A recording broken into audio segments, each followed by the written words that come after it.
ইয়াৰ পাছতে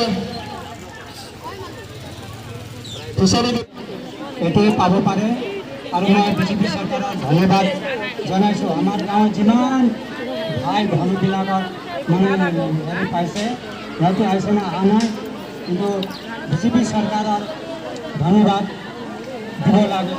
আৰু এই ইলেকশ্যনত আহিলেও আমি সদায় বিজেপিৰ লগতো আছোঁ আৰু বিজেপি চৰকাৰৰ আমি ভোট দিম। ধন্যবাদ। এটা কথা অনুৰোধ জনাব বিচাৰিছোঁ, দীঘলীয়া ভাষণ দিব নালাগে।